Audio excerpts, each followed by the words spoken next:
Hey guys, tonight we begin with something a little darker. A time of plagues, punishments, and pottage. We're diving into what life was really like during the Middle Ages. Forget the castles and chivalry Hollywood sold you. The truth? You probably wouldn't last a single day. So before you get comfortable, take a moment to like the video and subscribe, but only if you genuinely enjoy what I do here. And let me know in the comments where you're tuning in from and what time it is for you. It's always fascinating to see who's joining us from around the world. Now, dim the lights, maybe turn on a fan for that soft background hum, and let's ease into tonight's journey together. Congratulations, you've just woken up in the year 1325. The good news? You're alive. The bad news? So are the fleas. Your bed is a half-rotted straw mattress stuffed with bugs and hay that smells like a barn floor, because it was a barn floor 3 months ago. There's no memory foam, no pillows, and definitely no Egyptian cotton sheets.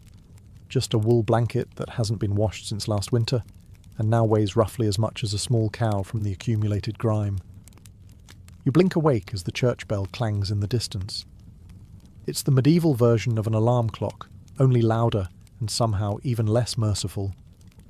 Your home is a wooden hut with one room, no windows, and a charming open-concept floor plan where your family, livestock and domestic insects all share the same space. The smell? Oh, it's a fragrant symphony. A subtle blend of stale beer, human sweat, goat, and something you pray isn't mould, but know in your soul probably is. Scented candles haven't been invented, and even if they were, they just melt on your dirt floor. You try to stretch, but immediately regret it, because the air is freezing and your joints ache.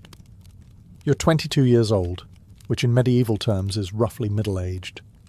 Your spine creaks like an old wooden door, and your knees sound like a bag of rocks being shaken by a confused peasant. Getting out of bed is a gamble. The floor is either wet from last night's rain, which leaks through the thatched roof, or crusty from something your neighbour's chicken did. Either way, your bare feet are now part of the ecosystem. Oh, and privacy. What's that? Your entire family, and maybe a random cousin who just never left, are waking up beside you. There's no bedroom, no curtains, no me time. Just communal everything. Welcome to morning in medieval Europe, where you're never truly alone, because parasites, rodents, and 8 other people are always with you. And this is just how your day starts. It only gets worse from here. So, you've managed to crawl out of your medieval haystack of horrors. Congrats. Now nature calls. And it's not calling politely. It's screaming. Here's the part where you start missing the modern bathroom.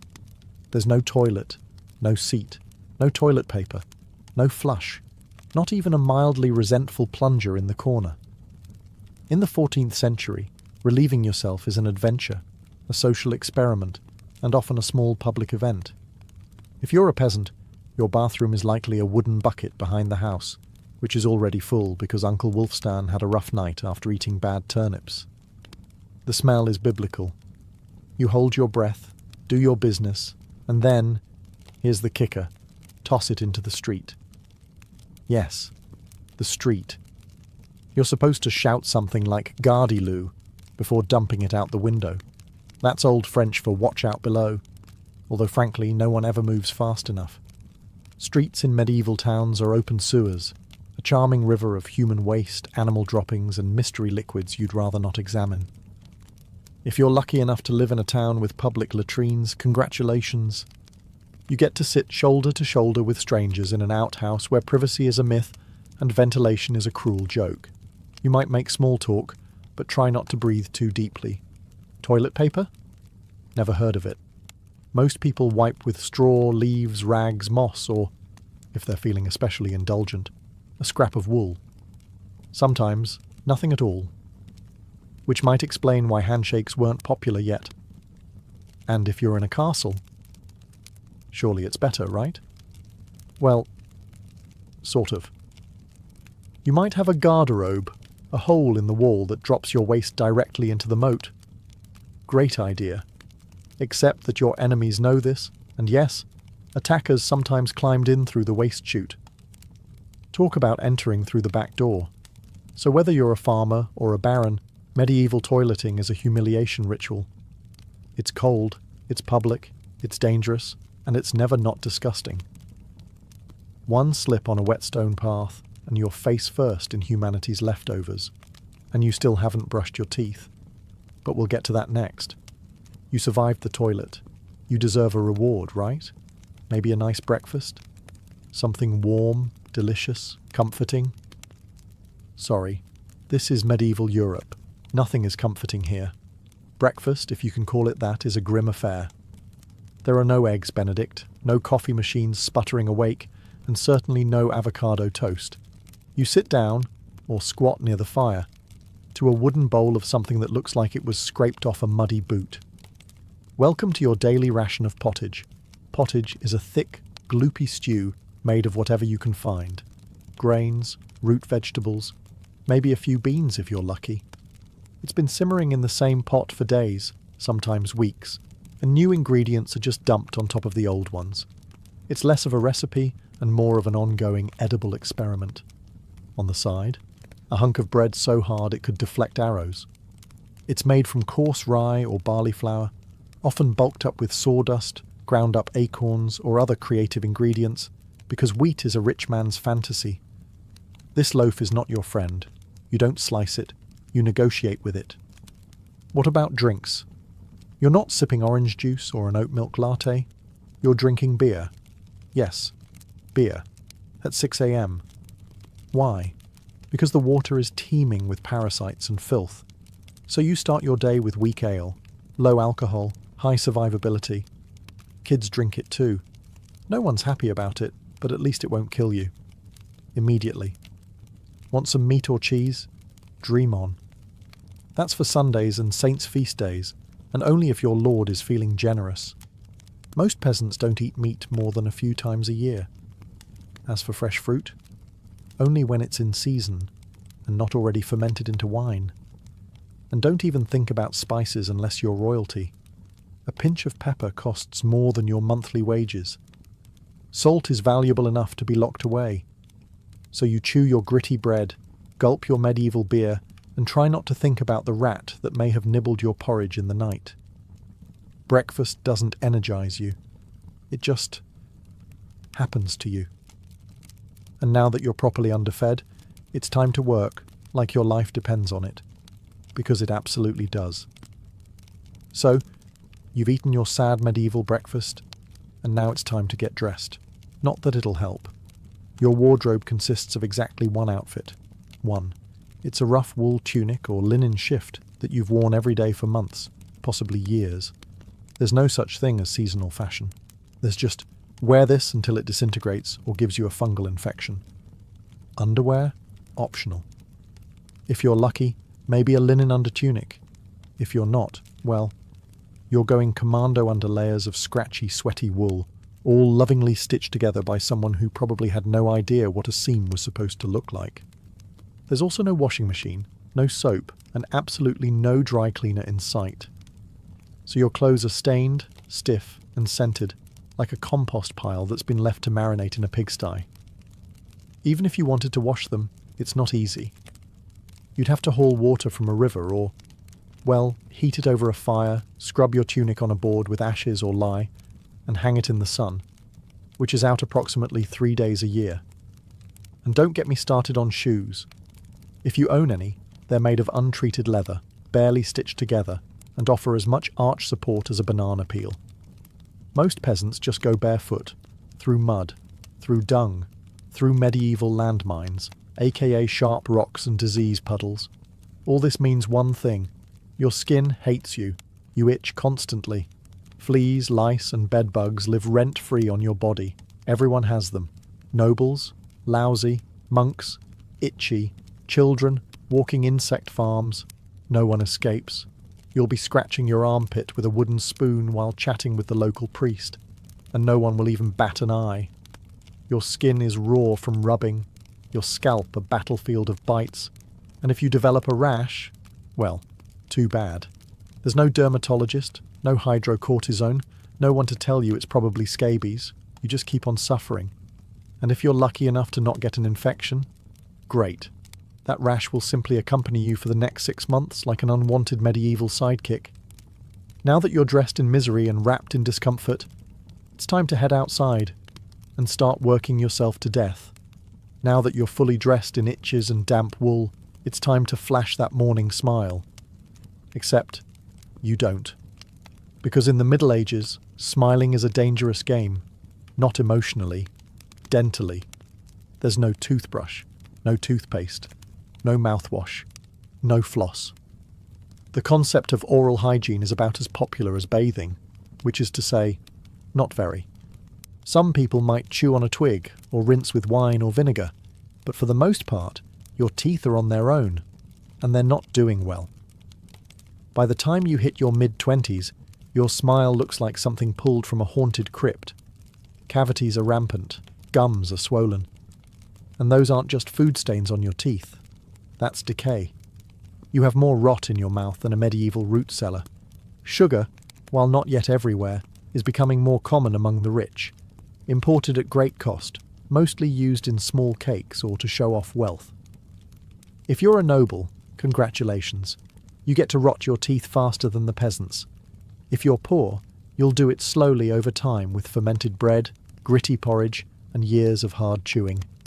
Toothaches? Get used to them. They're like medieval weather, always there in the background. The kind of pain that makes you consider praying, drinking, or pulling the tooth out yourself with a pair of pliers, and that's not a joke. That was the actual treatment. Dentists didn't really exist, but barber surgeons did. Yes, the same guy who cuts your hair is also pulling your molars out by candlelight with an iron hook and zero anesthesia. Infected tooth?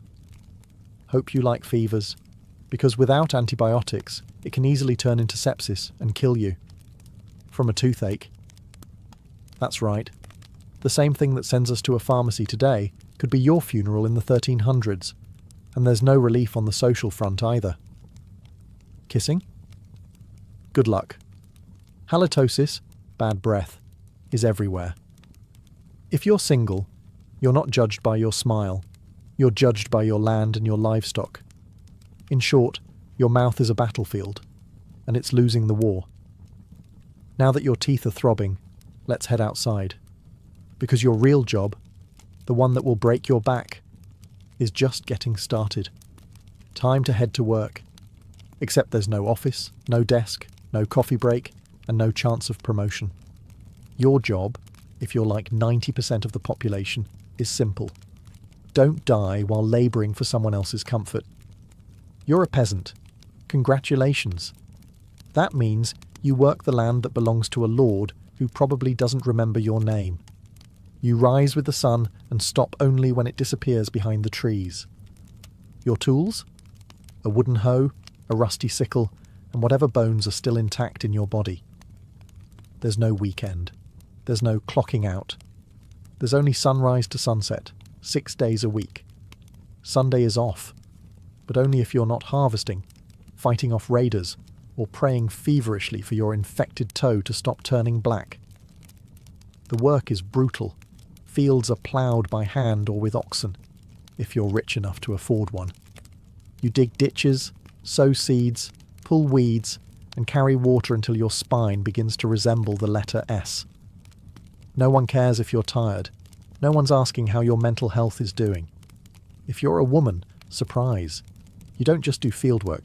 You also care for children, clean, cook, spin wool, feed animals, and pretend your husband's lice infestation isn't slowly migrating to your side of the bed.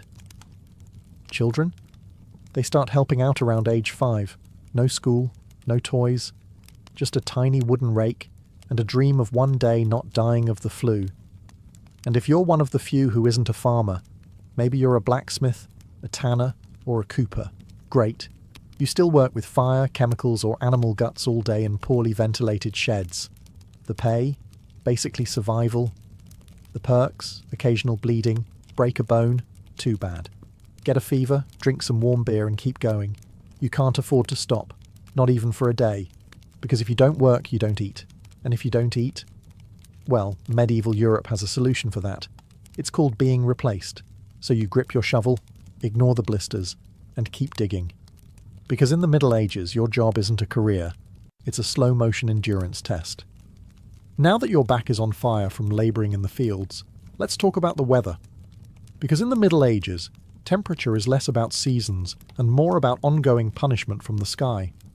Let's start with winter. There's no insulation, no central heating, and no weatherproofing. Just wooden walls with gaps you could throw a chicken through. Your windows? Covered with cloth, not glass. The fire in the hearth? Nice in theory, but you don't have enough firewood to keep it going because wood is expensive, and gathering it from the forest is sometimes illegal. Yes, you can be executed for picking up the wrong stick from the wrong forest. You bundle up in your one damp wool tunic, huddle near the dying embers, and still wake up with your nose frozen. Your feet? Permanently cold, often damp. Your fingers? So stiff they feel like tiny medieval popsicles. Frostbite isn't diagnosed, it's just called bad luck. Now fast forward to summer. Sounds better, right? Wrong. In summer, your home turns into a clay oven. There's no fan, no cross breeze, and absolutely no deodorant. You sweat through your layers, but you can't remove them, because showing too much skin is scandalous. And also invites sunburn, insect bites, and social judgment.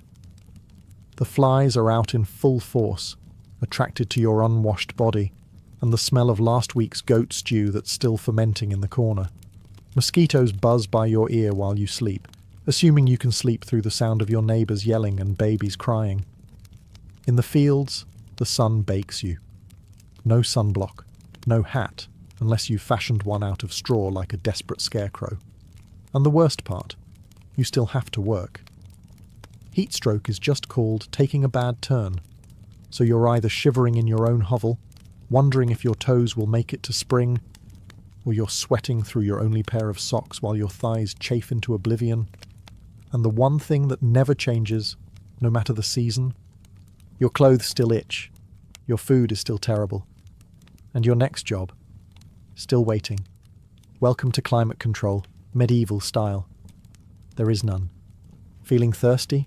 Need to freshen up? Want to splash a little water on your face to wake up from this damp fever dream of a life? Too bad.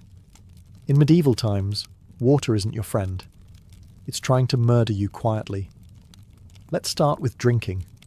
The nearby stream looks fresh, bubbling and clear, like something out of a fantasy movie. But spoiler alert, it's not. Upstream, someone just dumped a chamber pot into it. And if not that, then a dead pig is probably decomposing in it. Parasites, bacteria, and the entire microbial army of medieval Europe are waiting in every sip. That's why people drank beer. Yes, beer, even children. But before you imagine medieval kids doing keg stands, understand that it was small beer, weak in alcohol, strong in survival. Brewing boiled the water, so it was safer than whatever flowed through the town ditch. Wine was another option. If you were rich enough to afford it, and unconcerned with functioning properly before noon. What about bathing? Surely water was used for cleaning. In theory, yes. In practice, absolutely not. See, back then, people believed bathing actually opened your pores and let the disease in. That's right. Washing yourself was considered medically risky. You were cleaner, apparently, if you never removed the protective layer of filth caked onto your skin. Communal bathhouses did exist, but they quickly gained reputations as places for gossip, scandal, and sometimes full-on medieval extracurriculars. So naturally, the church got involved and shut many down. Even if you did want to bathe, it was a full production. You'd need to fetch water from the well, boil it over a fire, fill a wooden tub that leaked, and then pray no one else in the house used it before you. Or worse, after. And rainwater? Collected in open barrels where birds poop, insects breed and moss thrives.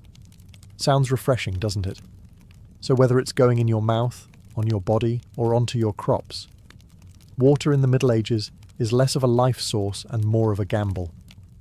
One wrong gulp, and you're spending your final days sweating in a straw bed, clutching your stomach, and contemplating all your life choices. Next time you sip tap water, raise a glass for our ancestors. They didn't have the luxury of hydration without hazard, so you drank the water, or maybe you didn't. Maybe you just stubbed your toe on a rock shaped like disappointment. Either way, you're sick. You need help. You need a doctor. Too bad you live in the Middle Ages where medicine is really just polite torture with a theology degree. Let's start with the diagnosis. Everything wrong with you, whether it's a cough, rash, broken bone, or the creeping plague, is caused by your humours being out of balance. The 4 humours were blood, phlegm, yellow bile, and black bile. According to medieval science, your health depends on keeping them balanced, like some sort of internal soup. Got a fever? Too much blood. The answer? Bloodletting. That's right.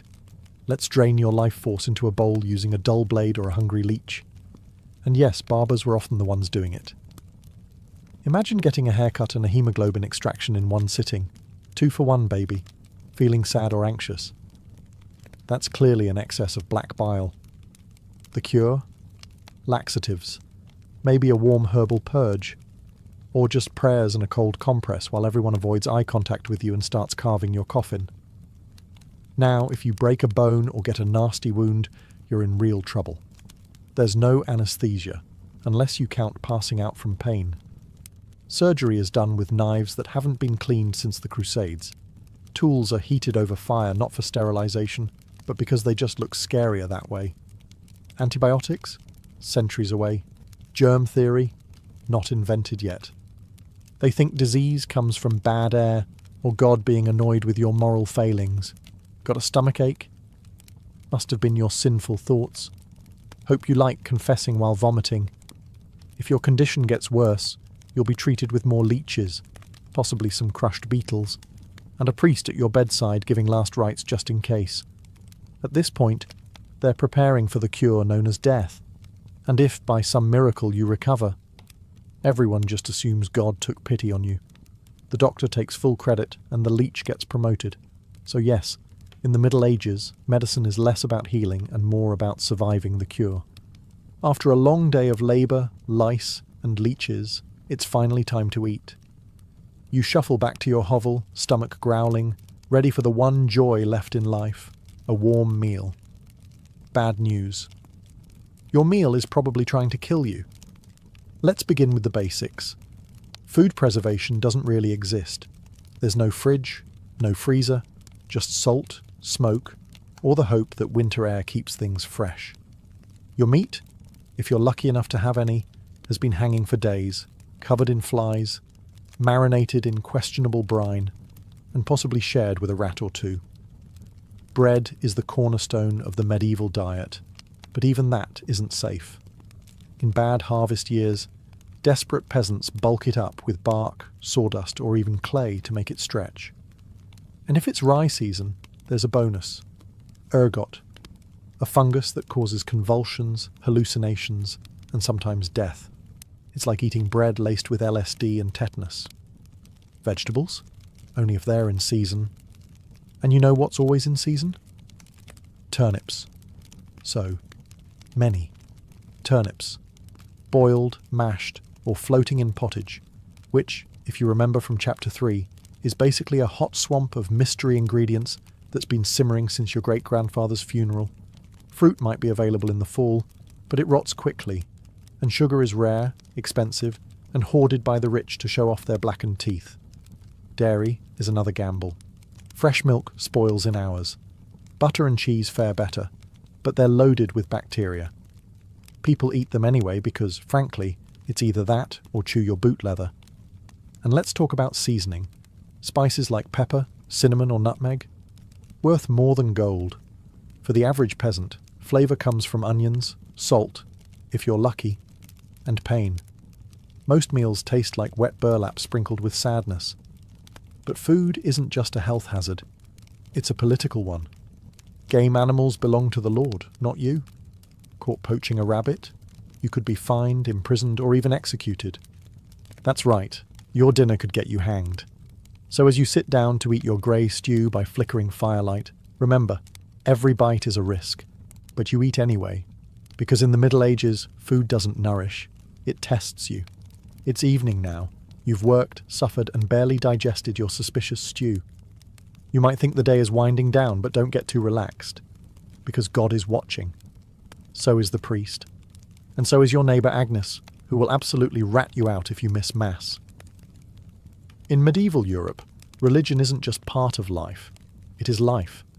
The church controls your calendar, your laws, your education, if you can read, your birth, marriage, death, and everything in between. Think of it as your spiritual landlord. And you're always behind on rent. Every day is structured around prayer bells. The town church bell rings in the morning, noon, and night. Not because people need reminders, but because missing prayer is a sin. Forget to bow? Sin. Eat meat on a Friday? Sin. Think about your neighbour's wife in that one dream? Double sin. And yes, hell is very real. Vividly real.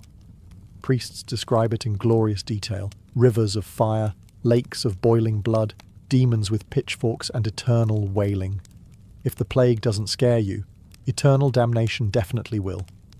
You can't read the Bible yourself because it's written in Latin, a language reserved for monks, clergy, and that one noble kid who's too good for dirt. You rely on the church to interpret everything for you. That means if the priest says your crop failure is because you didn't pray hard enough, well, time to kneel harder. Tithes, 1/10 of everything you own, are mandatory. If you grow wheat, you give wheat. If you raise chickens, you give eggs. If you have nothing, congratulations. You're spiritually bankrupt and financially doomed. Holidays? They're holy days, dozens of them. And while they offer breaks from labour, they're not for fun. They're for attending Mass, fasting, confessing sins, and reminding yourself that joy is a dangerous indulgence. Questioning the church is dangerous. Heretics are burned, witches are drowned, blasphemers are flogged, and skeptics are quickly reformed. So you go through the motions. You chant, you bow, you pray that your soul, after enduring this dirt-covered life, might finally land in paradise, assuming the priest likes you. Because in the Middle Ages, God may be merciful. But the church? Not so much. If you thought being a medieval peasant was rough, try doing it as a woman. All the filth, famine, and fear, plus childbirth, subservience, and social invisibility. In the Middle Ages, being a woman is like being on hard mode, with no health potions and no restart button.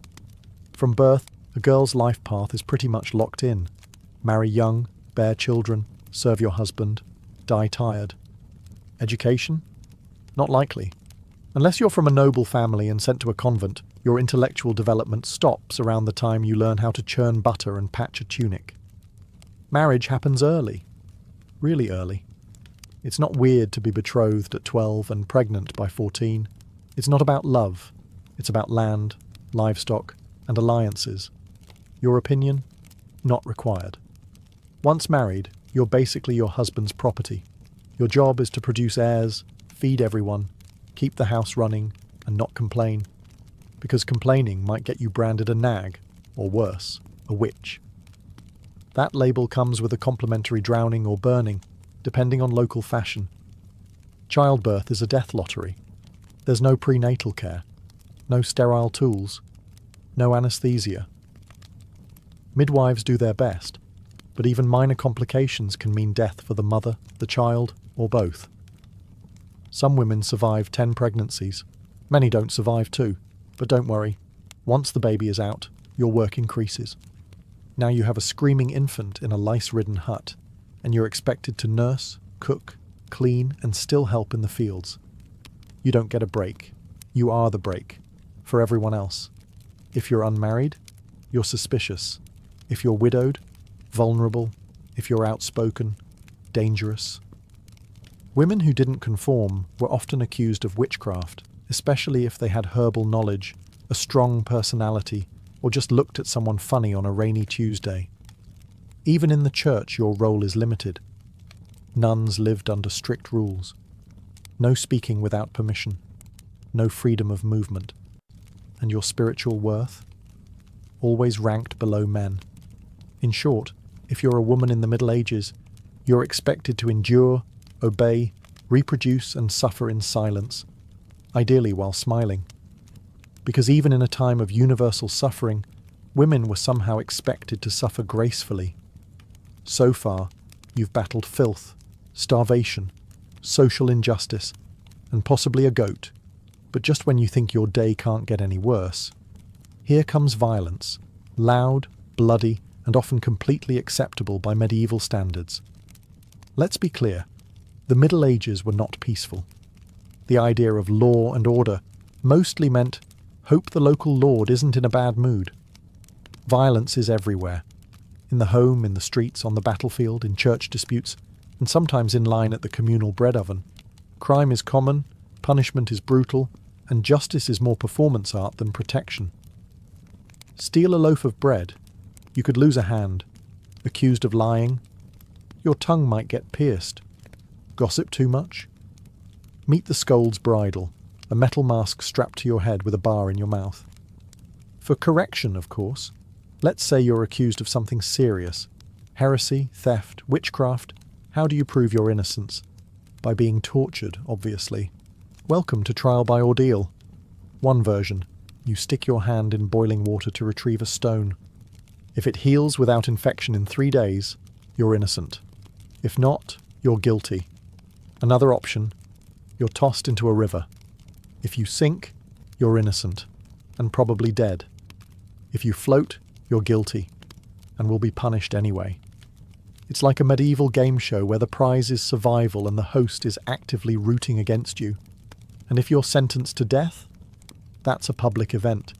Executions are performed in front of cheering crowds. Hangings, beheadings, burnings. Sometimes people bring snacks. It's the medieval equivalent of cable TV. Domestic violence, completely normal. Husbands were allowed, even expected, to discipline their wives and children. Street fights, commonplace. You could be beaten just for looking the wrong way at a noble's horse. And war, always simmering. Local feuds, territorial disputes, religious crusades. Someone's always marching off to stab someone else in the name of honour, God, or boredom. Violence isn't a breakdown of society in the Middle Ages. It is society. Everyone lives with the constant knowledge that life is fragile, justice is arbitrary, and your neighbour might bash your head in over a pig. So, walk carefully, keep your eyes down, and never trust anyone with a club. At this point, you've made it through the lice, the leeches, the laundryless misery, and the looming threat of public disembowelment. But now comes the final chapter of most medieval lives, an early and unglamorous death. If you're alive and still breathing past the age of 40, you're practically a celebrity. You might even be referred to as the Old One, which is less of a nickname and more of a statistical miracle. Let's break it down. The average life expectancy hovers around 30-40 years, but that number is dragged down heavily by infant mortality. Nearly half of all children died before reaching age 5. Disease, malnutrition, or one bad winter was all it took. No vaccines, no antibiotics, no hope. If you survived childhood, you entered adulthood already exhausted. Work began as soon as you could walk upright, and by 25, your joints creaked like a monastery door. You might be missing several teeth, a finger, and most of your original optimism. Women faced a particularly deadly gauntlet: childbirth. It was one of the leading causes of death for medieval women. No pain relief, no medical intervention, just prayer, hot water, and someone holding your hand while you bled out on a straw-stuffed cot. For men, the dangers were different, but equally relentless. Farming accidents, infections from minor wounds, a neighbour's drunken rage, a crusade gone sideways. Even walking to the market could be risky if you crossed paths with a bored bandit or an angry tax collector.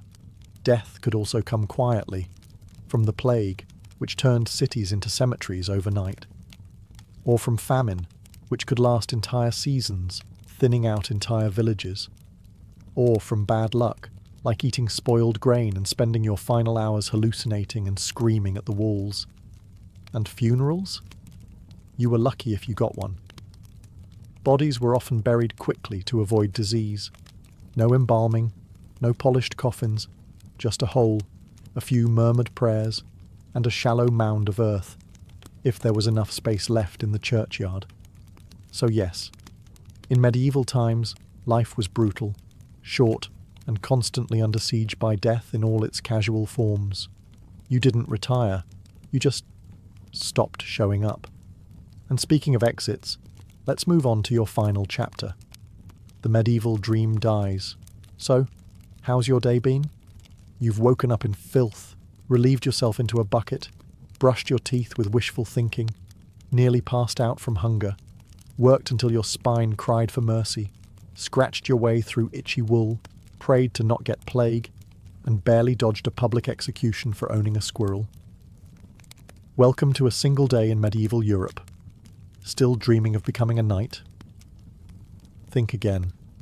That romanticised version of the Middle Ages, gallant swordsmen, noble ladies in towers, heroic battles and feasts in candle-lit great halls.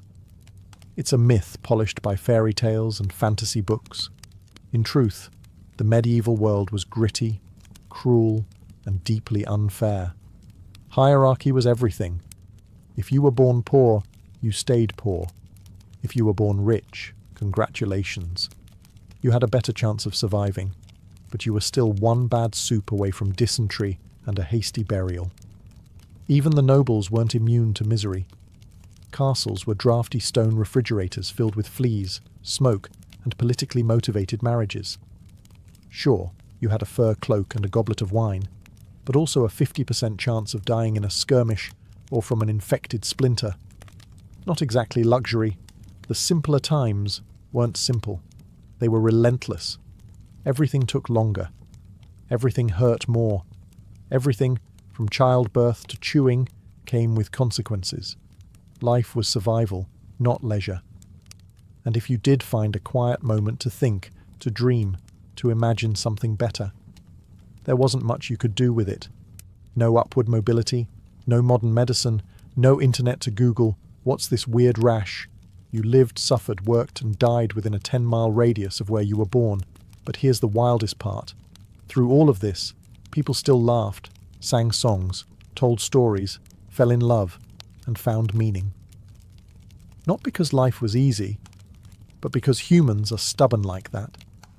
Even in the darkest chapters, they made space for light.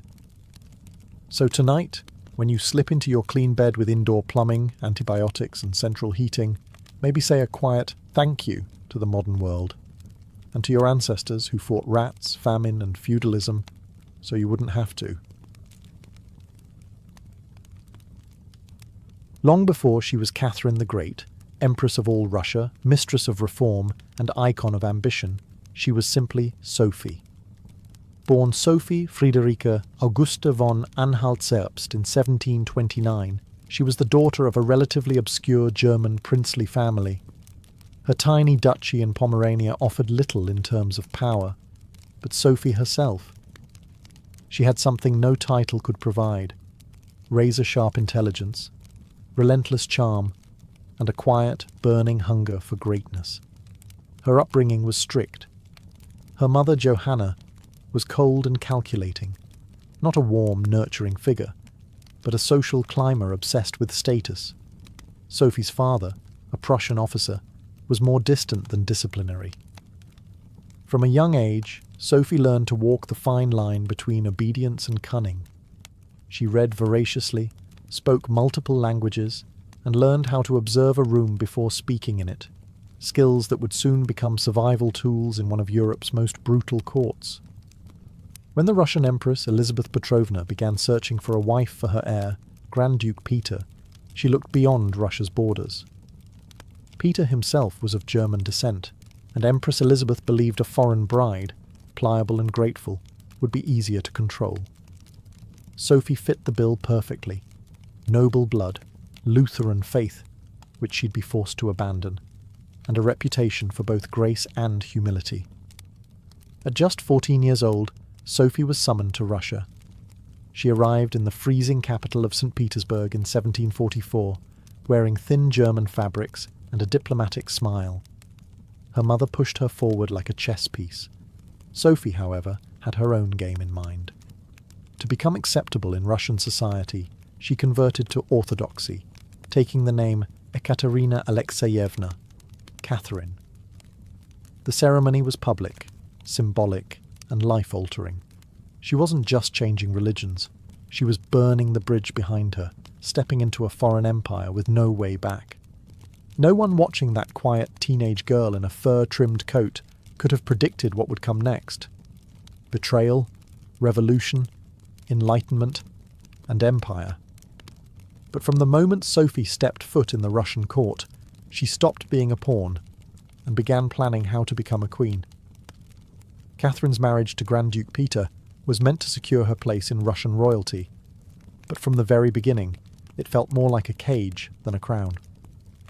Peter, heir to the Russian throne, was not the dashing prince of fairy tales. Awkward, immature, and obsessed with toy soldiers, he was far more interested in playing war games in his chambers than governing an empire, or showing affection to his new wife. Some accounts even suggest he refused to consummate the marriage for years. He idolized Frederick the Great of Prussia and resented the Russian court that had adopted him. In contrast, Catherine embraced Russia with a fierce determination. She learned the language, studied its history, and memorized Orthodox rituals. She wanted to belong. Peter wanted to escape. This mismatch wasn't just emotional, it was political. The Russian court was a viper's nest of gossip, paranoia, and brutal power games. Empress Elizabeth still ruled with absolute authority, but her health was in decline. Everyone knew a transition was coming, and everyone had an agenda. Catherine was watched constantly.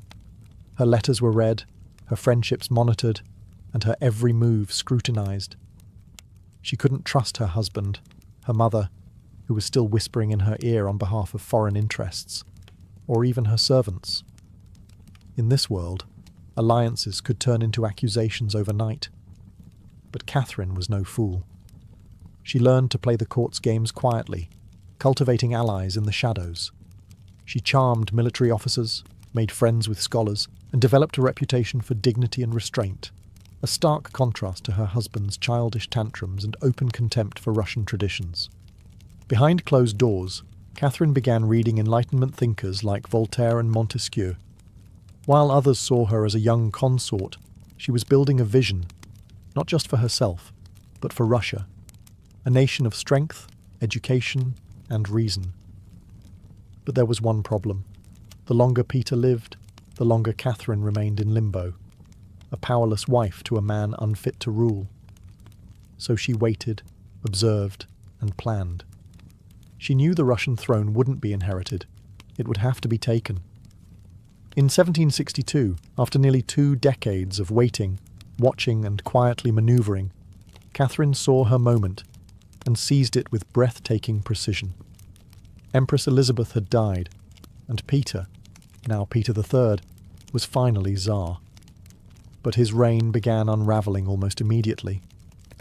In just a few short months, Peter alienated the church, offended the nobility, insulted the army, and lavished praise on Prussia, Russia's longtime enemy. He reversed key policies, humiliated the clergy, and talked openly about divorcing Catherine to marry his mistress. The court, already wary of his erratic behaviour, turned cold.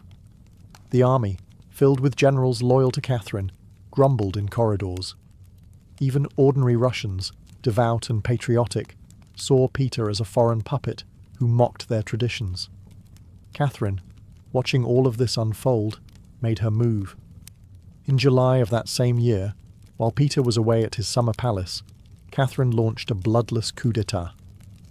Supported by key military officers, including her lover Grigory Orlov and his influential brothers, she rode through St. Petersburg in full regalia, was proclaimed Empress Catherine II, and won the allegiance of the powerful Imperial Guard.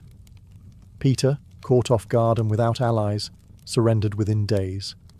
He was taken into custody, and shortly after, found dead under mysterious circumstances. Officially, it was reported as a hemorrhoidal colic. Unofficially, it was murder. Catherine was now empress, not by birth, not by marriage, but by will, wit, and audacity. It was unprecedented. A foreign-born woman with no legitimate claim had taken the Russian throne without a single battle. But her real challenge was just beginning. She had to transform that bold grab for power into a lasting legacy. Would Russia accept her? Would the nobility respect her? Could she hold the empire together without falling victim to the same fate as her husband? Catherine understood that power gained through intrigue could be lost just as easily. She needed to rule not as a schemer, but as a visionary. And so began her transformation, from a careful conspirator to a reforming empress, one who would redraw borders, embrace the Enlightenment, and redefine what it meant to be a woman in power. Once Catherine had the crown, she could have rested on her power, but she didn't. She had something bigger in mind than simply sitting on a throne. She wanted to transform Russia, and not just militarily or politically, but intellectually. While Peter had worshipped Frederick the Great and toy soldiers, Catherine idolized Voltaire, Diderot, and the bold thinkers of the Enlightenment. She believed in reason, progress, education, and the role of a monarch as a servant of the people, even if she herself ruled with absolute authority. Catherine didn't just read Enlightenment philosophy, she lived it. She corresponded directly with Voltaire for over 15 years, flattering him while defending her autocracy. She invited Diderot to her court and even purchased his entire library to support him financially. Behind closed doors, she pored over legal texts, debated reforms, and crafted policies to modernize the empire. Her early reign was filled with efforts to codify Russian law. She formed the Legislative Commission in 1767, an ambitious project intended to rewrite the entire legal code of Russia. Catherine's own nakaz, or instruction, was a political manifesto in disguise, one that spoke of equality before the law, the dangers of torture, and the responsibility of rulers to serve the common good. For an empress in 18th century Russia, it was radical. But Enlightenment ideals had to survive the realities of Russia, a vast, feudal, deeply conservative land, ruled by nobles who liked their serfs exactly where they were, beneath them. Catherine knew this. While she advocated reform, she moved carefully. She abolished some forms of torture, expanded access to secular education, and built schools and libraries. But she also reaffirmed the nobility's control over their serfs to keep them loyal. This was Catherine's balancing act, a philosopher queen in public, a practical empress in private. She walked a tightrope between ideology and survival, between the shining salons of Paris and the gritty politics of Moscow. Her vision for Russia was bold, but always calculated. In many ways, Catherine wasn't trying to make Russia European. She was trying to make Russia modern, on her terms. And that meant reform, yes, but with an iron hand in a velvet glove. Catherine wasn't content with reforming Russia from within. She wanted to expand it outward, to make it an empire worthy of fear, admiration, and envy. Where Peter the Great had opened a window to the west, Catherine aimed to knock down the walls. Under her leadership, Russia's borders stretched wider than ever before. She waged wars not just to defend her crown, but to reshape the map of Europe. One of her most significant campaigns was against the Ottoman Empire. These wars, fought in waves throughout the 1760s and 1770s, weren't just about territory. They were about influence. Catherine saw herself as the liberator of Orthodox Christians living under Muslim rule and as the rightful protector of Eastern Europe. Under generals like Alexander Suvorov and Grigory Potemkin, Russia captured key regions including Crimea, the northern coast of the Black Sea, and access to warm water ports, something Russian Tsars had coveted for generations. These victories weren't just military, they were symbolic. With each conquest, Catherine sent a message. Russia was no longer the distant, backward cousin of Europe. It was a continental force.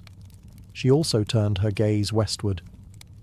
In a series of deals and diplomatic maneuvers, Catherine participated in the partitions of Poland, carving up the struggling Polish-Lithuanian Commonwealth along with Austria and Prussia. By the end of the Third Partition in 1795, Poland was erased from the map, and Russia claimed vast new lands and millions of new subjects. But Catherine didn't just conquer with armies. She also colonized with ideas. New cities were built. Trade routes were expanded. German settlers were invited to cultivate Russian farmland. The empire became a mosaic, from the icy Baltic to the sun-drenched shores of the Black Sea.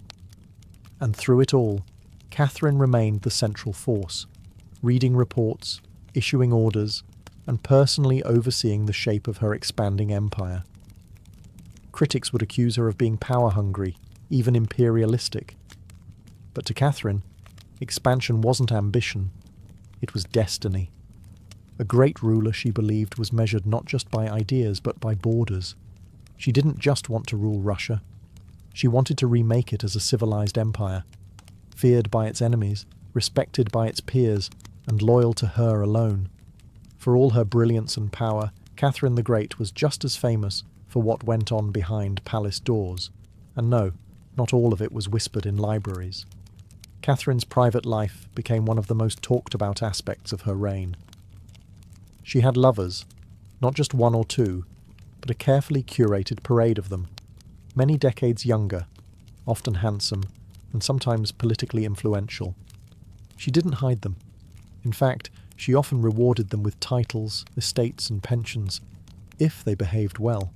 If not, they were quietly dismissed, sometimes with a polite thank you and a promotion. Among the most important of these lovers was Grigory Potemkin, a man as brilliant as he was bold. Their relationship blurred the lines between romance, politics, and partnership. Some historians believe they may have even married in secret. Together, they shaped military campaigns, colonization projects, and the transformation of southern Russia. Potemkin wasn't just a lover, he was her co-ruler in many ways. Still, Europe couldn't look past the scandal. Gossip swirled. Satirical pamphlets painted her as lustful, insatiable, even unhinged. And after her death, the rumours only got worse, the most infamous being the completely false and grotesque tale involving a horse, spread by her enemies to smear her legacy. But why the obsession? Simple. Catherine was a woman who wielded power unapologetically, and in a world where female rulers were expected to be either saintly virgins or tragic figures, she refused to play the role.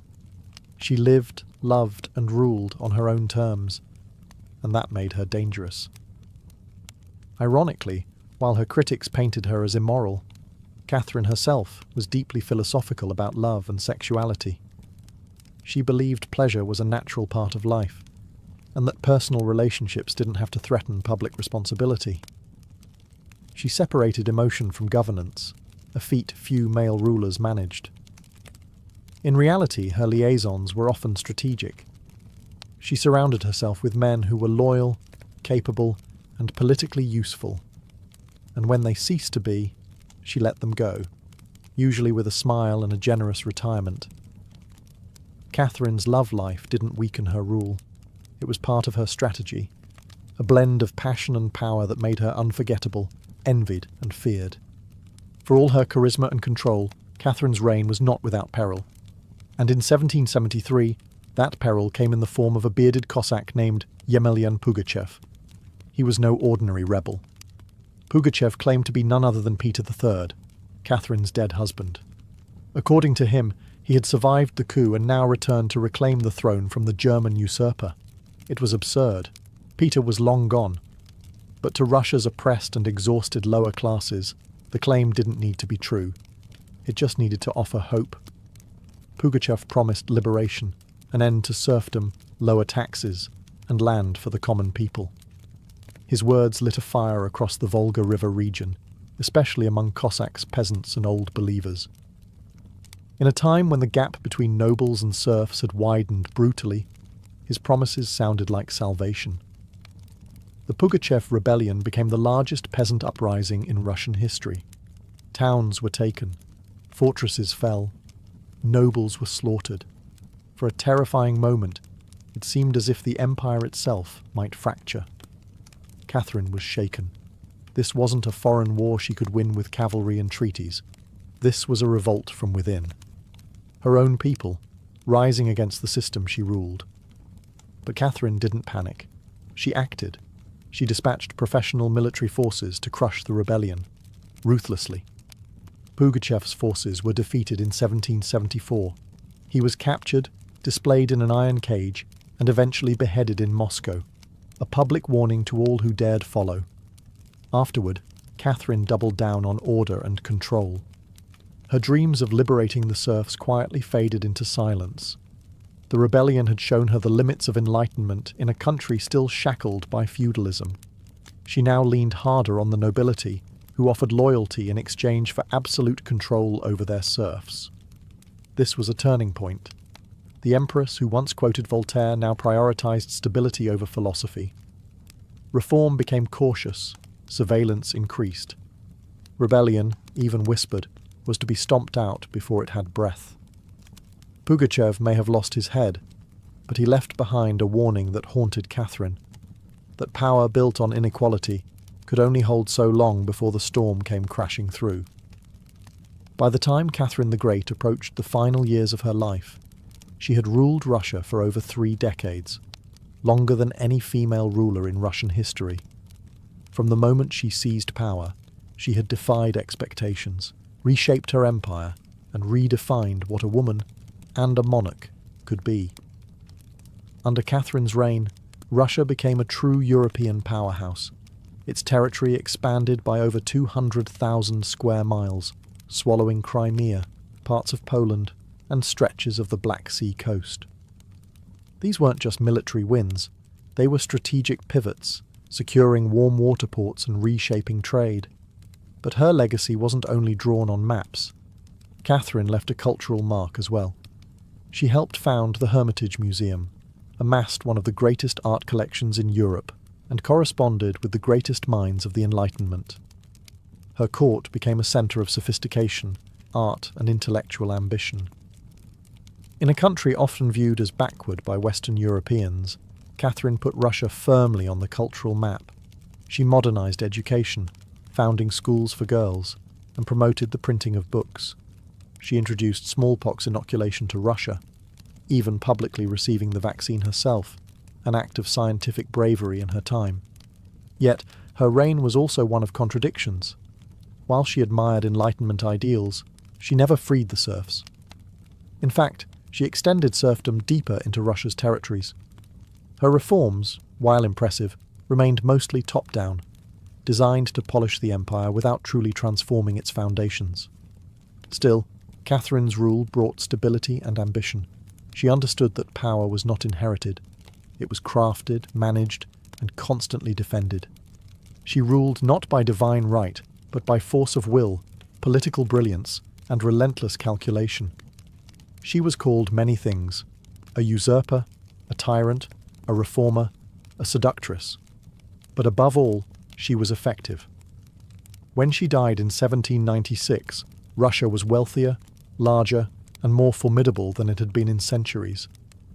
She left behind a throne secure, an empire expanded, and a legend that would endure for centuries. Catherine didn't just reign, she ruled, with intellect, strategy, and an unapologetic grip on history.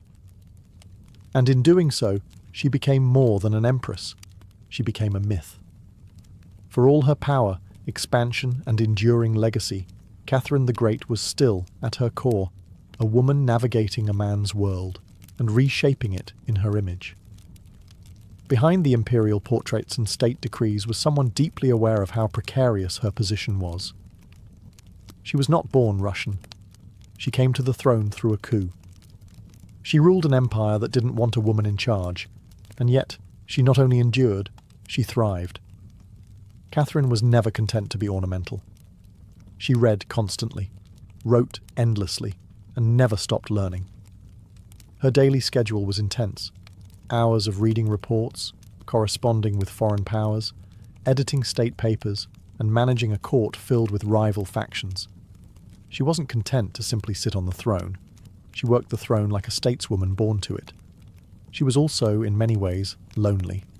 She surrounded herself with courtiers, lovers, and artists, yet wrote in her memoirs of how few people she could truly trust. Her son Paul, whom she distrusted and kept away from state matters, grew into a man she feared would undo all her progress. Her greatest emotional partnership, with Grigory Potemkin, faded into deep friendship, but his death in 1791 left a wound that never truly healed. Catherine crafted her image carefully. She understood the power of narrative, and wielded it better than most monarchs of her age. She posed as Mother of Russia, enlightened monarch, warrior empress, and lover of the arts. But beneath those roles was a woman who had endured rejection, betrayal, scandal, and rebellion, and kept going. When she died in 1796, she left behind an empire transformed, but also questions. Could she have done more to end serfdom? Were her Enlightenment ideals compromised by politics? Was she more reformer or ruler? History remembers her by the title she never gave herself, the Great. It wasn't because she was flawless, or kind, or just. It was because she took power and wielded it on her own terms, in a time and place where women weren't supposed to have any. She didn't just wear the crown, she rewrote what it meant to deserve one. In the humid depths of the Chiapas jungle in southern Mexico, the ruins of Palenque whisper stories from the ancient Maya world. Towering temples rise above the canopy, their limestone faces eroded by time, but still brimming with secrets. And in 1994, one of those secrets revealed itself. A team of Mexican archaeologists, led by Fanny Lopez Jimenez, was surveying Temple 3, a relatively modest pyramid, next to the more famous Temple of the Inscriptions, the burial site of the mighty king Pakal the Great. Temple 3 wasn't expected to hold much, until they noticed something odd, a sealed, hidden chamber beneath the structure. No looters had touched it. It was pristine. When the archaeologists broke through and lowered themselves inside, they found a stone sarcophagus resting in silence. The air was heavy with the weight of centuries. As they opened the lid, red dust rose like smoke. Brilliant, shocking red. The interior was covered in powdered cinnabar, a toxic mercury sulfide used ceremonially by the Maya. And lying within that crimson cloud was the skeleton of a woman. She had been buried with care and reverence. Her bones were fragile but intact, her skull still wearing a jade mask, and her body surrounded by funerary offerings. Necklaces, diadems, ear spools, all crafted from jade and shell. Everything about the burial screamed royalty. Yet no name was inscribed, no glyphs identified her. It was one of the richest female burials ever found in Mesoamerica. And yet, it was a total enigma. Why was she buried in red powder? Who was she? Was she a queen, a priestess, or perhaps even Pakal's wife? The researchers called her the Red Queen, and the name stuck. But even with modern forensics, they couldn't say for sure who she was, only that she had lived around the 7th century, during the golden age of Palenque. Unlike most Maya tombs, hers had been hidden, untouched, and purposefully isolated. Her burial wasn't just ceremonial, it was spiritual. This woman wasn't meant to be remembered with words. She was meant to be remembered through ritual, through colour, and through the mystery she left behind. The most haunting feature of the Red Queen's tomb wasn't her jade jewellery, or the silence of the sealed chamber. It was the red dust. A thick layer of powdered cinnabar covered everything. The sarcophagus, the walls, her bones, even the offerings around her. It clung like blood to stone. To the Maya, this was no accident. Cinnabar, made from crushed mercury sulfide, was one of the most sacred and dangerous substances in the ancient world.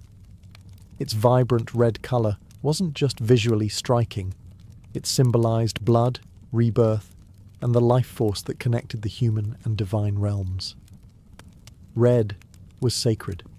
It was the color of sunrise, of sacrifice, of life emerging from death. And it wasn't just symbolic, it was spiritual. Covering the dead in cinnabar was a ritual meant to transform the body, preserving it not for eternity, but for transition. In Maya belief, death wasn't the end. It was a passage, a crossing into another cosmic layer. And so the Red Queen, whoever she was being prepared not just for burial, but for deification. But there's another layer to this. Cinnabar is toxic. Repeated exposure can lead to mercury poisoning, tremors, hallucinations, even death. The Maya likely didn't understand the chemistry, but they felt its potency. It was volatile, powerful, dangerous. To bathe a corpse in it was to declare this person was no ordinary mortal. In Palenque, very few were buried with cinnabar. Pakal the Great, the mighty king whose pyramid dominates the site, was one. His body, like hers, was also saturated in the red powder. That detail alone drew speculation. Was the Red Queen his wife? His mother? Or someone of equal divine status? Her skull had been placed on a layer of jaguar skin, another sacred symbol. Around her, bone needles, obsidian blades, and miniature jade figurines hinted at rituals performed either during her life or in her honor at death. Every part of her burial told a story without words, a story of power cloaked in secrecy, a woman prepared to cross into the underworld, not in silence, but in ceremony, drenched in the color of sacrifice. Surrounding the Red Queen's crimson-drenched remains was a world of silence, broken only by the gleam of jade, shell, and obsidian. These were not mere ornaments. They were offerings, each one carefully chosen to accompany her on the journey to the Maya afterlife, the Xibalba. At her sides were jade necklaces, heavy and cold, their polished surfaces still radiant after 300 years underground. Jade was not just beautiful, it was sacred. The Maya considered it a symbol of eternal life. It represented the green of maize, the vitality of the jungle, and the breath of the gods. Only the elite were buried with jade. For the Red Queen, it covered her chest, wrists, and ears, a clear sign that in life she wielded influence, perhaps even divine favour. One of the most haunting objects was the jade funerary mask, placed delicately over her face. Unlike the golden death masks of Egypt, this one was subtle, constructed from dozens of tiny mosaic tiles, arranged to mimic the contours of her skull. The mask served a ritual function, to protect the soul, to preserve identity, and to present her as divine in the eyes of the gods. Scattered near her bones were bone needles, obsidian blades, and shell artifacts. These could have been tools of ritual or symbols of her status, as priestess, healer, or royal matriarch. One bone pin was engraved, faint but purposeful, a small echo of her voice lost to time. At her feet and along the edges of the tomb were ceramic vessels, still sealed, likely once filled with offerings, food, drink, or incense to sustain her spirit beyond death. The Maya believed the afterlife was a journey, dangerous, layered, filled with challenges. These items weren't luxuries, they were necessities. To modernize, the tomb feels intimate, not overloaded, but intentional. There was no gold, no chariots, no pomp, just items chosen with spiritual weight. It was a map for the soul. Through these treasures, we glimpse how the Maya understood death, not as finality, but as a transition of power. The Red Queen wasn't buried to be forgotten. She was being prepared to ascend. For all the grandeur of her tomb, the Red Queen left behind one haunting void. No name. No inscriptions adorned her sarcophagus. No glyphs on the walls identified her. She was clearly someone powerful. But who? From the moment her tomb was opened, scholars began trying to connect the dots. The most compelling theory? That the Red Queen was Zakbu Ajau, the wife of Kinich Janab Pakal, known today as Pakal the Great, the most famous ruler of Palenque. Zakbu Ajau was more than just Pakal's consort. She was born into nobility and married into Palank's royal dynasty at a young age. She bore at least 3 sons, all of whom held high status, and she played a key ceremonial role during her husband's reign. If anyone could be buried with such honour, it was her. Supporting this theory was the tomb's location, just a few feet away from Pakal's own grand burial in Temple of the Inscriptions. The proximity suggests a deliberate pairing, husband and wife, rulers even in death. And then there's the cinnabar. Only 2 burials in Palank were found with such intense cinnabar coverage, Pakal and the Red Queen. It's unlikely this was coincidence. But here's where the mystery deepens. DNA tests were conducted on both sets of remains in hopes of confirming the connection. But the results? Inconclusive. The woman's bones showed no direct maternal link to Pakal, but that didn't rule out a spousal relationship. After all, marriage does not require shared blood. Some have argued she could have been Sakkuk, Pakal's powerful mother, who ruled Palank before he came of age. Others suggest she may have been a high priestess, or a sister, or a royal ancestor whose name has simply been lost to history's erosion. Still, the evidence points most strongly to Tsakbu Ajau, a queen by title, a mother of kings, and a spiritual counterpart to Pakal. The lack of a name may not be an oversight. It may have been intentional. In Maya cosmology, the soul lived on not through monuments, but through ritual, symbol, and the whispers of the earth. And so the Red Queen remains suspended between legend and truth, a woman who ruled, remembered not in stone, but in scarlet and silence.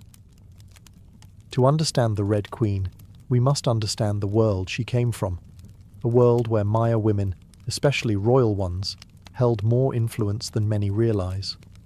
In Maya civilization, politics was often a family affair. Royal women weren't merely passive consorts. They were diplomats, priestesses, and power brokers. They conducted rituals, sponsored temples, and played crucial roles in maintaining dynastic legitimacy. Their bloodlines were political capital, used to forge alliances and secure claims to the throne. Take Sakkuk, for example, the mother of Pakal the Great. When the throne of Palank was left vacant, she took power herself and ruled as queen regent until her son came of age. She wasn't a placeholder. She was a ruler in her own right, issuing decrees and overseeing construction projects. Without her, Pakal may never have risen at all. And she wasn't an anomaly. Across the Maya world, in places like Yaxchilan, Naranjo, and Calakmul, inscriptions show women performing major ceremonies, engaging in warfare diplomacy, and sometimes ruling outright. They were often portrayed in stelae and murals, dressed in elaborate headdresses and regalia, standing beside kings as equals, or sometimes above them. Their words were carved in glyphs.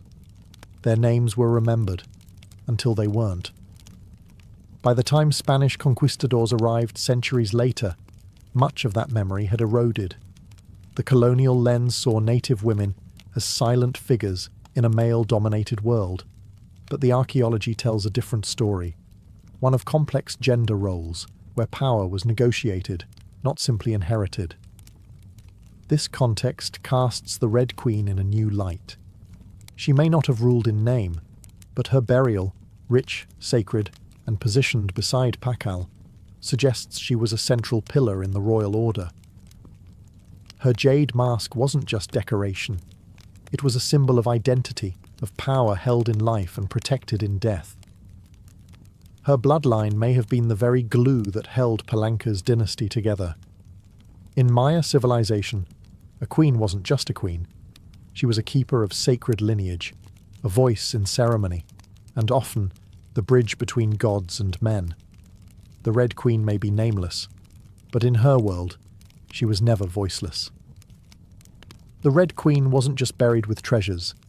She was buried in architecture rich with purpose, layered with Maya cosmology, ritual symbolism, and intentional design. Her tomb wasn't merely a grave, it was a gateway to eternity. Her body was discovered inside Temple Third, one of the smaller pyramids within the heart of Palenque, yet its proximity to Temple of the Inscriptions, the resting place of Pakal the Great, is telling. These temples weren't built randomly. Their positioning was sacred, guided by astrology, myth, and dynastic legacy. Temple the Thirthiid rises modestly compared to its grand neighbour, but it hides something even more intimate. A sealed crypt, untouched by looters, perfectly preserved. It was constructed deep within the temple's core, accessible only by a steep, narrow staircase. The descent into her tomb feels almost symbolic, a ritual journey downward, into the underworld. The chamber itself is stark, made of cut stone, sealed tightly for over 1,300 years. No glyphs or murals cover the walls, no ornate carvings tell her story. But perhaps that silence is intentional. This was a space not for the living to interpret, but for the dead to transform. At the centre, her sarcophagus sits like an altar. Crafted from limestone, it echoes the grand stone coffin of Pakal next door. While Pakal's lid is famously engraved with scenes of cosmic rebirth, the Red Queen's tomb is more subdued. The focus is inward, on the body, on the cinnabar, on the ritual of death itself, and yet there are subtle architectural cues that hint at meaning. The tomb is aligned east to west, a symbolic path mirroring the sun's journey from life to death. The chamber is small, but powerful. It feels deliberate, personal, a sacred enclosure for someone revered. Maya temples were cosmological tools, bridges between the heavens, the earth, and the underworld. To be buried in one was to be elevated beyond the human realm. The Red Queen's eternal home wasn't an afterthought. It was a carefully constructed shrine, a place where death became transformation. Her bones rest in stone, her essence in cinnabar, and her legacy in the architecture itself. A temple that speaks without words, telling us she mattered. To the ancient Maya, death wasn't the end. It was a threshold, a sacred passage into the underworld, known as Xibalba. And for someone like the Red Queen, this crossing was not only spiritual, it was political, cosmological, and deeply ritualized. Burial rituals were carefully choreographed events, rooted in myth and meant to guide the soul through the treacherous layers of the underworld. Maya texts and iconography tell us that Xibalba was no peaceful afterlife. It was a maze of darkness, rivers of blood, trials, and gods of death. Only those properly buried, ritually prepared, and spiritually equipped could make the journey successfully. The Red Queen was buried wrapped in cinnabar, encased in stone, and surrounded by offerings, all signs of an elite burial. But there's more. The presence of bone needles and obsidian blades in her tomb hint at auto-sacrifice rituals, possibly symbolic tools representing rites she had performed in life, or that were reenacted at her burial to empower her spirit. Her funerary mask, carefully assembled from jade tiles, was not simply decorative. It may have served as a spiritual vessel, preserving her face and identity as she journeyed into the afterlife. In Maya belief, the face was a mirror of the soul, and the soul needed to be recognized by the gods. The ceramic vessels surrounding her may have once held chocolate, maize, water, or even pulque, to nourish her in the next world. Other items, like stingray spines or shell trumpets, could have represented spiritual tools, calls to the gods, or tokens of ritual communication. Burial wasn't just a goodbye. It was a transformation. The Maya believed in cycles, death as seed, burial as planting, and the afterlife as rebirth. Kings and queens were often seen as earthly incarnations of gods, and in death they returned to those divine origins. The Red Queen, covered in the colour of blood, entombed in a pyramid and honoured with offerings, was being prepared for rebirth, not as a mortal, but as a being tied to the sacred order of the cosmos. Her burial wasn't the end of her story, it was the beginning of her legend. Just a few steps away from the Red Queen's final resting place, lies one of the most iconic tombs in Mesoamerica, that of Kinich Janab Pakal, known simply as Pakal the Great. His burial inside the Grand Temple of the Inscriptions is celebrated for its artistry, scale, and deeply spiritual symbolism. But what makes the Red Queen's tomb so extraordinary is not only what was inside, it's where it was found. Her sarcophagus was hidden within Temple 3, directly adjacent to Pakal's monument. In a city like Palenque, where every temple was carefully positioned to reflect cosmic principles, this closeness was no coincidence. It was intentional, a statement etched in stone. Many scholars believe the Red Queen was Tzakbu Ajao, Pakal's queen and trusted consort. While her tomb lacks inscriptions, the similarities between their burials are striking. Both wrapped in cinnabar, both entombed in pyramids, both buried with jade, and both treated with extreme reverence. These rituals mirror each other, as if two halves of a sacred narrative. Pakal's lid famously depicts him falling into the underworld tree, a cosmic scene of death and rebirth. The Red Queen's simpler tomb contains no such iconography, but the symbolism lies in the pairing itself. If Pakal represented the sun, journeying through the underworld at night to rise again, then the Red Queen may have represented the moon, the feminine force that follows its own mysterious path in the sky. Together, they embodied a cosmic duality, masculine and feminine, king and queen, sun and moon, order and ritual. In Maya mythology, rulership was not singular, it was relational. Harmony in the cosmos required balance, and that balance extended into the dynastic court. By placing the Red Queen beside Pakal, the Maya were preserving not just a marriage, but a cosmic partnership. Their proximity in death may have mirrored their roles in life, a queen not behind, but beside her king, sharing not just a throne, but a legacy. In their tombs, they speak without words. Two souls, wrapped in cinnabar and stone, joined across eternity, one of history's most sacred silences. Though her name was lost to time, the Red Queen of Palenque endures, not as a forgotten relic, but as one of the most enigmatic and powerful women of the ancient world. Her tomb, sealed for over 1,300 years, now whispers across centuries, inviting questions that echo louder with every discovery. She represents a mystery that still resists full understanding. We may never know exactly who she was. No glyph carved her name. No stela told her story. And yet, the care in her burial, the richness of her offerings, the symbolism of her crimson-drenched bones, all speak of a woman profoundly important. Not merely as a wife or consort, but as someone who held real influence, spiritual weight, and royal blood. Today, the Red Queen forces us to re-evaluate assumptions. She's a reminder that in the ancient Maya world, women were not silent. They led rituals, governed cities, and shaped dynasties. While kings like Pakal have long taken the spotlight, the Red Queen's re-emergence reminds us that power did not belong to men alone. It flowed through mothers, queens, priestesses, and visionaries. Her legacy is more than the treasures she left behind. It's the conversation she started, among archaeologists, historians, artists, and storytellers. Every jade bead, every layer of cinnabar, every architectural choice in Temple Thathid tells us something deliberate. This woman mattered, and perhaps that's the most extraordinary part of her story. Not what we know, but what we still don't. The Red Queen teaches us that history isn't just a collection of facts, it's a living puzzle, a shared human longing to connect with the past. In that sense, her legacy is still unfolding. She lies wrapped in red, the colour of life and sacrifice, of blood and rebirth. Her face, once hidden behind a jade mask, now stares back at us through science, art, and wonder.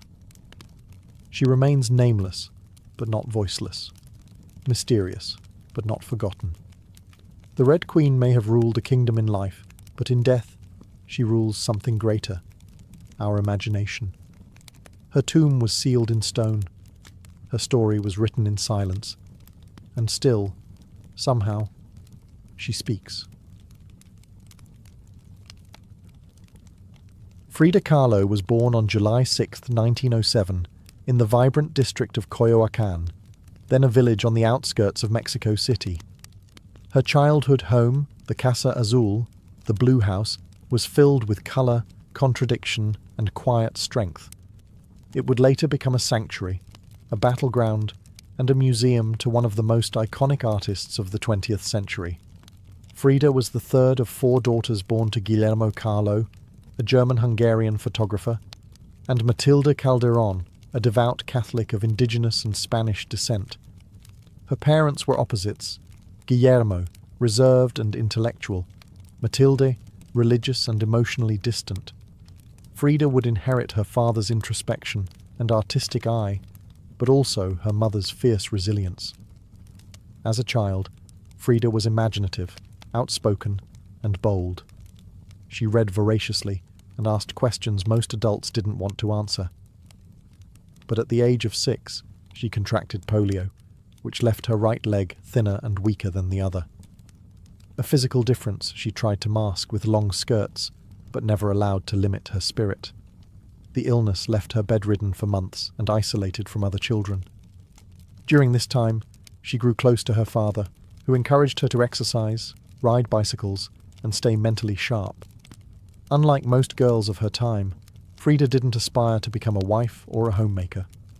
Her goal? To become a doctor. She enrolled in the prestigious National Preparatory School in Mexico City at age 15, one of only a handful of girls accepted. There, she stood out not just for her intelligence, but for her rebellious wit, radical thinking, and unique sense of style. She joined a group of young intellectuals known as the Cachuchas, who debated philosophy, literature, and politics. Frida was drawn to revolution, to ideas that challenged tradition. But even in those early years, before the bus crash that would define her body, and before the fame that would define her legacy, Frida Kahlo was already painting herself into the world, with sharp edges, unapologetic ideas, and an identity too big to fit inside anyone else's expectations. She wasn't just growing up in Coyoacán, she was preparing to remake herself entirely. On September 17, 1925, Frida Kahlo's life was split in two: the girl she had been and the woman she was forced to become. That afternoon, she boarded a wooden bus with her boyfriend, Alejandro Gomez Arias, after school. They were laughing, teasing each other, and probably arguing. Frida never did anything halfway. But moments later, the bus collided with a streetcar, and in an instant, her future unravelled into pain, metal, and silence. The crash was horrific. The streetcar crushed the bus against a wall, splintering wood and flinging passengers. Frida was impaled by an iron handrail. It entered her left hip and exited through her pelvis. Her spinal column fractured in 3 places. Her right leg shattered, her foot dislocated. Her collarbone and ribs broke. Her shoulder was dislocated. Her abdomen was pierced. She was just 18 years old. A man covered her with a borrowed overcoat. Someone else noticed her body was sparkling, not from blood, but from the gold powder she had been carrying in a pouch. It had exploded on impact, dusting her broken form in what looked like glittering ash. Frida was taken to the Red Cross hospital and underwent numerous surgeries over the following months. She spent weeks in a body cast, flat on her back, immobile, writhing with infection and uncertainty. The future she'd imagined, of becoming a doctor, slipped further away with every passing day. But in that stillness, something began to stir. Her father gave her brushes. Her mother rigged a special easel to hang above her bed. A mirror was placed on the canopy so she could see herself. And there, lying in plaster and agony, Frida began to paint, first out of boredom, then out of obsession. Her first subjects were her own reflection, because she was all she had. But what emerged wasn't vanity. It was survival. The crash had broken her physically, but it had also opened a door into her own mind, her own body, and eventually into the surreal language of pain and identity that would define her art. The girl who wanted to heal others now began healing herself. one brush stroke at a time. As Frida Kahlo lay encased in plaster and steel, a body fighting itself with every breath, she began to paint. What started as a form of therapy soon became a language, and that language was deeply personal, brutally honest, and often hard to look at. Which was precisely the point. Frida didn't paint pretty flowers or polite landscapes. She painted pain. Her pain. Physical, emotional, and existential. Her first subjects were self-portraits, not because she was vain, but because, as she famously said, "I paint myself because I am so often alone, and because I am the subject I know best." Her early works were small in scale, painted on tin or wood panels, inspired by Mexican retablos, devotional paintings meant to tell stories of suffering and miracles. Frida turned this tradition inward. Her body became the canvas. Her emotions became the altar. She painted herself as split, as pierced, as bleeding. In one painting she is impaled by nails, like a modern-day martyr. In another, she floats in a barren landscape, tethered to a broken column, a metaphor for her shattered spine. She painted herself weeping, fractured, decapitated, and bare, but never passive, always watching. Her pain was not sanitized. She painted the ugliness of trauma with beauty, defiance, and even humor. Each piece was a reclamation of her body, her experience, and her identity as a woman in a world that often tried to define her. But Frida wasn't just telling her story. She was inventing a new kind of visual narrative, one that blended Mexican folk art, surrealism, medical illustration, and symbolism. Her paintings became dreamlike autopsies of her soul, framed in color, culture, and myth. By the time she recovered enough to walk again, albeit painfully, Frida was no longer the girl who had wanted to be a doctor. She was an artist, and her art was unlike anything anyone had seen. She had taken the worst thing that had ever happened to her and turned it into a source of creation. Frida Kahlo didn't just paint her pain. She made the world look at it, and in doing so, she turned suffering into a sacred act of self-expression. In 1928, still recovering, still painting, and just 21 years old, Frida Kahlo met the man who would become the most profound and turbulent relationship of her life, Diego Rivera. He was 20 years her senior, already Mexico's most famous painter. Massive in both stature and presence, Rivera was a giant of Mexican muralism, known for his sweeping, politically charged frescoes that told the story of the Mexican people. Frida had seen his work before. She admired it. But now she wanted his opinion of her work. She brought her paintings to him at the Ministry of Education, interrupting his scaffolded work to ask bluntly, "Do I have talent?" Diego took one look and said yes, and not just out of kindness. He recognized in her something rare, an unfiltered voice, raw and unpretentious, full of rage, irony, pain, and beauty. They began a relationship that was as consuming as it was creative.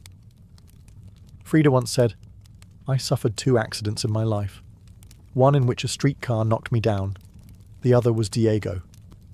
They married in 1929, an odd pairing to outsiders. Diego, massive, unfaithful, politically famous. Frida, sharp-tongued, fiercely independent, already walking with a cane. Her parents called it a marriage between an elephant and a dove. Their bond was passionate, but chaotic. Diego supported her art and encouraged her growth as a painter, but he was also endlessly unfaithful, even with Frida's own sister, Cristina. Frida was devastated, and in return, she took lovers of her own, both men and women, including rumoured affairs with Leon Trotsky and painter Georgia O'Keeffe. They divorced in 1939, then remarried a year later with different terms. This time, Frida would keep her autonomy, her home, her money, her name. Their second marriage was less about traditional love and more about creative partnership and mutual understanding. Despite the betrayals and the heartbreak, Diego remained a constant force in Frida's life. He challenged her, he wounded her, But he also believed in her, as an artist, as a revolutionary, and as a woman who could redefine what painting could be. Together, they were not peaceful, but they were legendary. In the 1930s, Frida Kahlo followed Diego Rivera on a journey north to San Francisco, Detroit, and New York as he completed high-profile mural commissions.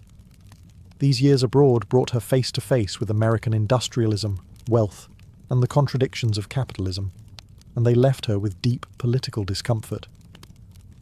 Frida was a proud Mexican nationalist, a committed communist, and an admirer of indigenous traditions. The opulence she witnessed in the United States, especially while the Great Depression ravaged much of the country, only deepened her sense of disillusionment. In letters home, she mocked the culture's materialism and obsession with appearances. She missed the grit, colour, and contradiction of Mexico. While Diego painted enormous murals on factory walls, Frida began to paint smaller, quieter revolutions, deeply personal works on tin and canvas. Her style solidified, sharp, surreal, emotional, and intimate. It was during this time that she produced some of her most iconic self-portraits. Frida didn't just paint herself for vanity. She painted herself to survive. Her identity became her landscape. With her body constantly in pain, from her accident, multiple surgeries, and a failed pregnancy in Detroit, she turned inward. Her portraits showed her bleeding, fragmented, exposed. Yet her face was always calm, always direct, unapologetic. One of her most powerful works, Henry Ford Hospital, shows her lying on a hospital bed, crying, surrounded by floating symbols of loss. A fetus, a snail, medical equipment, a cracked pelvis. It was raw, graphic, and deeply emotional, a canvas that bled with truth. Back in Mexico, Frida immersed herself in leftist politics. She and Diego welcomed Leon Trotsky into their home while he lived in exile. Frida wore Tijuana dresses, traditional indigenous garments, not just as fashion, but as a political and cultural statement. Her art was never disconnected from her beliefs. Her identity, her body, and her ideology all intertwined in her work.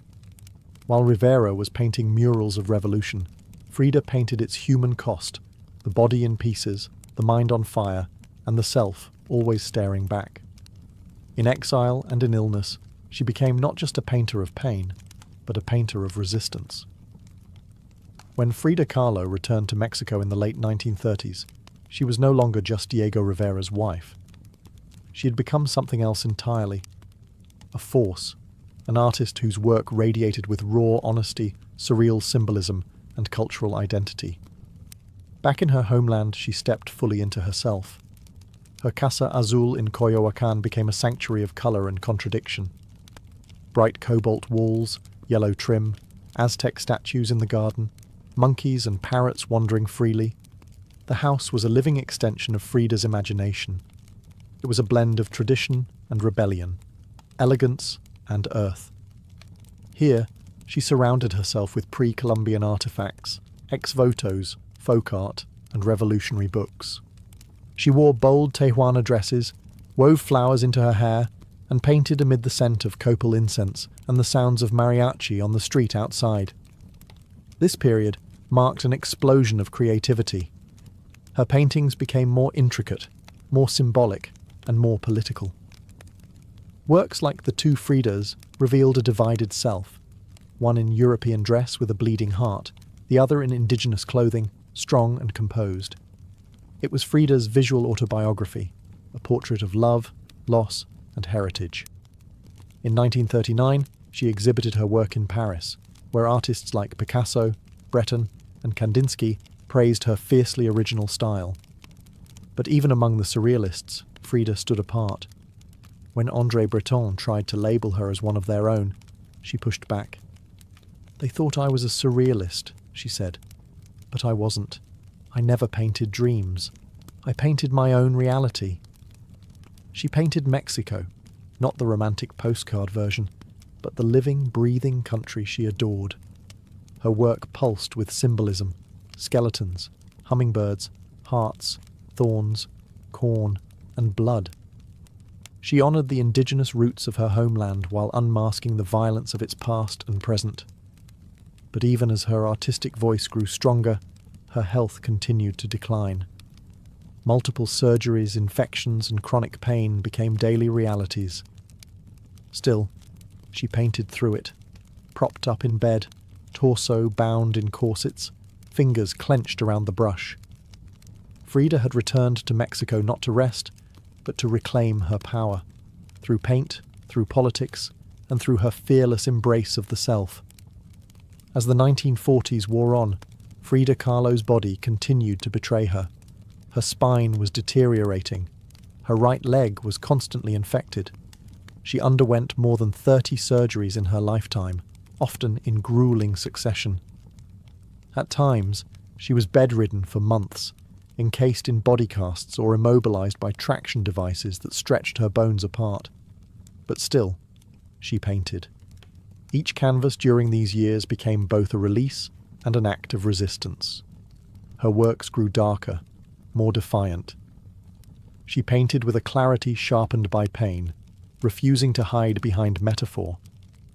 In The Broken Column, she presents herself split down the middle, her body pierced with nails, a cracked ionic column replacing her spine. Yet her face is stoic, her gaze unflinching. Pain for Frida was no longer just a subject. It was her companion, her antagonist, her muse. Her political voice also grew louder. She joined the Mexican Communist Party, marched in demonstrations, wrote fiery letters, and called out imperialism and injustice. When her health no longer allowed her to walk, she appeared at protests in a wheelchair, defiantly holding signs and shouting slogans. In 1953, Frida was given her first solo exhibition in Mexico, a long overdue celebration of her art. But her health was so fragile, doctors told her she couldn't attend. So she did what only Frida would do. She arrived by ambulance, carried in on a stretcher, and placed in the center of the gallery on her hospital bed. Dressed in traditional finery, surrounded by her own work, she greeted guests with tequila, laughter, and that fire still burning in her eyes. Her final paintings were both childlike and harrowing. In Marxism Will Give Health to the Sick, she painted herself wearing a steel corset, cradled by the hands of Marx, casting away symbols of oppression. Her last known work was a still life of sliced watermelons, one piece bearing the words, "Viva la vida," long live life. Even in the face of death, she remained defiant, joyful, and political. Frida Kahlo's last portraits weren't just self-portraits. They were acts of revolution, painted in pain, but always signed with life. On July 13, 1954, at the age of 47, Frida Kahlo died in the same place she had been born, La Casa Azul in Coyoacán. The official cause was listed as a pulmonary embolism, but those closest to her whispered of something deeper. She had been ill, yes, but also exhausted. By pain, by surgeries, by the long war with her own body. Just days before, she had attended a political protest against the CIA-led coup in Guatemala. Weak and wheelchair-bound, she insisted on going, her clenched fist raised in the air. Revolution remained her final heartbeat. Her last diary entry was brief but piercing. "I hope the exit is joyful, and I hope never to return." Frida's funeral was held at the Palacio de Bellas Artes, Mexico's most prestigious cultural institution. Her body, draped in the red flag of the Mexican Communist Party, was watched over by friends, family, artists, and revolutionaries. Diego Rivera was inconsolable. He called her the greatest love of his life, even as his betrayals had nearly broken her. But in the years that followed her death, something extraordinary happened. Frida Kahlo refused to disappear. At first, her name was whispered only in art circles. Her works weren't easy to categorize, too political for surrealists, too surreal for traditionalists. But slowly, her image, her story, and her defiance began to resonate. Through the 1970s and 1980s, as feminist scholars and activists reclaimed forgotten voices, Frida's became louder. She wasn't just a painter anymore. She was a symbol of pain turned into beauty, of feminism born through resistance, of Mexican identity celebrated without apology, of queerness, disability, revolution, and authenticity. Her face, unibrow, gaze, flowers in her hair, became iconic. Her home became a museum. Her diary became a sacred text. And her paintings now hang in the world's greatest museums. Frida Kahlo had lived much of her life in Diego's shadow. But in death, she stepped forward. She didn't just leave behind paintings. She left behind a mirror and dared us all to look, not with pity, not with fear, but with fire. Today, Frida Kahlo's face is everywhere. Printed on t-shirts, painted on murals, turned into dolls, memes, posters, and icons.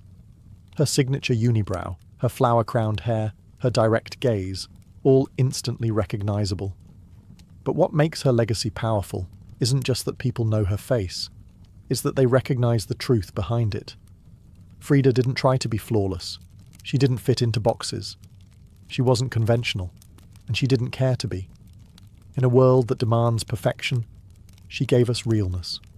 Raw, messy, vibrant, angry, joyful, contradictory realness. She celebrated what made her different: her disability, her queerness, her politics, her culture, and turned it into art that transcended borders and decades. She's become more than an artist. She's a global symbol of defiance, feminism, cultural pride, and creative resistance. For queer communities, she's a fearless bisexual icon who lived openly and unapologetically in a time that demanded silence. For women, she's a reminder that power doesn't require permission. For disabled artists, she's proof that pain can fuel the brush, not stop it. And for Mexico, she's a daughter reclaimed, fierce, folkloric, and forever part of the national soul. Her paintings, once dismissed as too strange or too personal, are now among the most revered in the world. Works like The Two Fridas, Self-Portrait with Thorn Necklace and Hummingbird, and The Broken Column aren't just seen, they're felt deeply by anyone who has ever suffered and needed to turn that suffering into something sacred. She lived in the margins and turned them into centre stage. She embraced contradiction. A communist who wore gold, a woman betrayed who loved again, a body in pieces with a soul unbreakable. And through it all, she painted, not just with colour, but with conviction. Frida Kahlo never asked to be a symbol. She simply told the truth about herself, and in doing so, told the truth for millions of others who had never seen themselves reflected in art before.